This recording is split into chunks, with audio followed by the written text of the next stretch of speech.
Hello students, இப்போ நம்ம இதில் பார்க்க போகிறது 7ஆம் வகுப்பு கணிதம் 3ஆம் பருவம் 5வது பாடம் பார்த்திங்கன்னா புள்ளியியல் பயிற்சி 5.1ல் 4வதுக்கு ஆன்சர் பார்க்கலாம். 4வது கொஸ்டின் பாருங்கள். ஒரு குழுவில் 11 மாணவர்களின் சராசரி உயரம் 150 சென்டிமீட்டர். சராசரி உயரம் அவங்களே கொடுத்துட்டு இருக்காங்க. அதுக்கப்புறம் பாருங்கள், மாணவர்களின் உயரங்கள் 154 centimetre, 145 centimetre, Y centimetre, Y கூட்டல் 4 centimetre, 160 centimetre, 151 centimetre, 149 centimetre, 149 centimetre, 150 centimetre, 144 centimetre மற்றும் 140 சென்டிமீட்டர் எனில் வையின் மதிப்பை கண்டுபிடித்து 2 மாணவர்களின் உயரத்தை காண்கன்னு சொல்லியிருக்காங்க. அப்போ ஃபஸ்ட்டு சராசரி உயரம்னு நம்ம போட்டு ஃபார்முலா எழுதலாம். பாருங்கள், சராசரி உயரம் இஸ் ஈக்குவல் டு உயரங்களின் கூடுதல் வகுத்தல் மாணவர்களின் எண்ணிக்கை.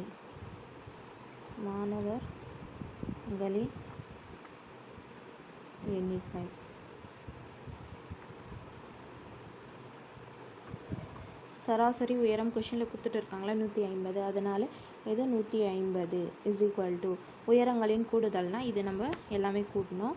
பாருங்கள், 154 கூட்டல் 145 கூட்டல் y கூட்டல் 4 கூட்டல் 160 கூட்டல் 151 கூட்டல் 149 கூட்டல் 149 கூட்டல் 150 கூட்டல் 144 கூட்டல் 140 இவ்வளோ. பாருங்கள், இதில் எவ்வளோ வருது? 1 2 3 4 5 6 7 8 9 10 11. அப்போது வகுத்தல்ல 11. அப்போது 150 இஸ் ஈக்குவல் டு இது மொத்தமாக நீங்கள் கூட்டினீங்கன்னா 2 y இருக்குதுங்களா, அப்போது இது 2 y நம்ம தனியாக எழுதலாம். கூட்டினீங்கன்னா 1346 கூட்டல் 2y வகுத்தல் 11. இந்த 11 வகுத்தல் இருக்குது, இந்த சைடு எடுத்துன்னு போயிடலாம். நம்ம அந்த சைடு எடுத்துன்னு போயிடுச்சுன்னா பெருக்கலாக மாறிடும். அப்போ 150 பெருக்கல் 11 இஸ் ஈக்குவல் டு 1346 கூட்டல் 2y. அப்போது 150 நீங்கள் 11ஆல் பெருக்குனிங்கன்னா 1650, இது 1346 கூட்டல் 2y. அப்போ 1346 இங்கே கூட்டலில் இருக்குதுங்களா, இந்த சைடு வந்துச்சுன்னா கழித்தலாக மாறும். அப்போ 1650 கழித்தல் 1346 இஸ் ஈக்குவல் டு 2y. அப்போது 1650லேருந்து 1346 போச்சுன்னா உங்களுக்கு 304 இஸ் ஈக்குவல் டு 2y. அப்போ 2 பெருக்கல் இருக்குது, இந்த சைடு வந்துச்சுன்னா வகுத்தலாக மாறும். 304 வகுத்தல் 2 இஸ் ஈக்குவல் டு y. 1 2 2 மீதி 1 10 I 2 10 2 4. அப்போ 152. அப்போ 152y. அப்போ therefore y is equal to 152 centimetre. அப்போது இரண்டு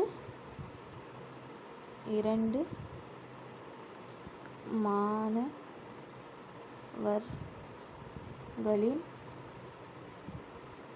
உயரங்கள் பார்த்திங்கன்னா ஒன்று y, அப்போது y எவ்வளோ 152, அப்போ 152 சென்டிமீட்டர். ரெண்டாவது மாணவன் பார்த்திங்கன்னா y கூட்டல் 4, அப்போது y எவ்வளோ 152 கூட்டல் 4 கூட்டினிங்கன்னா 156 சென்டிமீட்டர். புரிஞ்சுதுங்களா? அவ்வளோதான், இது 2 மாணவரோட உயரம். 4வது கொஷினுக்கு அவ்வளோதான் ஆன்சர். புரிஞ்சுதுங்களா?